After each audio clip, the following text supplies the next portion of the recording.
আসসালামু আলাইকুম, welcome back to my channel. আশা করি আপনারা সবাই ভালো আছেন। আপনাদের দোয়ায় আলহামদুলিল্লাহ আমি অনেক ভালো আছি।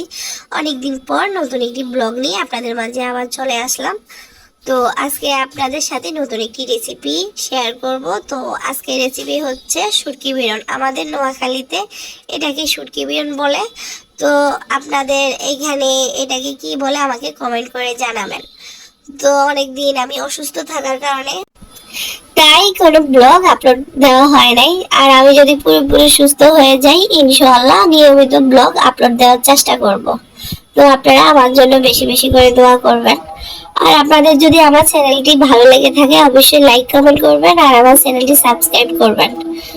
তো আমি এখানে এক কাপ অনুযায়ী পেঁয়াজ দিয়ে নিলাম। আর আমি আজকের রান্নাটায় তেমন একটা মশলা অ্যাড করব না। নিয়মিত রান্নায় আমরা যে মশলাগুলো অ্যাড করি ওইগুলা দিয়ে আমি আজকে শুটকি বিরনটা করব। তো এখানে কুচি করে কাটা টমেটো ছিল, তো আমি দিয়ে দিলাম। আর আদা চা চামচ হলুদ, আর আপনারা যে যেমন ঝাল খান ওই পরিমাণে আপনারা মরিচটা অ্যাড করে নেবেন।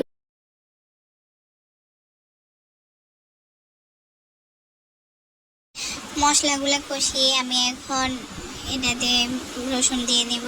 আমি আগে রসুন দিয়ে নিব কারণ আগে শুটকি দিয়ে দিলে আমার শুটকিটা সবসময় গলে যায়, তার কারণে আমি আজকে রসুনটা আগে দিয়ে নিলাম। দেখবো আজকে শুটকি গলে কিনা তার জন্য। তো আমি শুটকিগুলো ভালোভাবে একটু কষিয়ে নিয়ে তারপরে এর মধ্যে শুটকি দিয়ে দেব। আমি সবসময় শুটকির সাথে রসুনটা বেশি করে দিই কারণ আমার কাছে রসুনটা অনেক ভালো লাগে শুটকির সাথে বেশি করে রসুন দিলে, তার জন্য।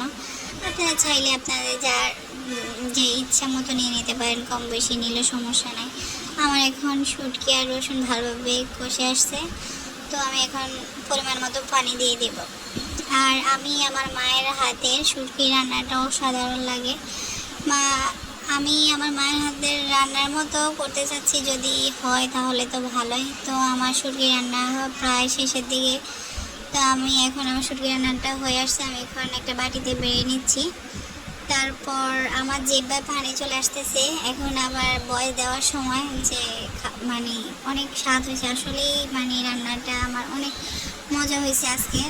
জানি না নিজে নিজের বেশি সুনাম করলে যা হয় আর কি। তো আমি এখন এগুলা বেড়ে এখন ভাত খেতে চলে যাব। তো এখন আমি প্লেটে করে যে দেখতেছেন ভাত নিয়ে নিলাম, আর সাথে 2টা কাঁচামরিচ।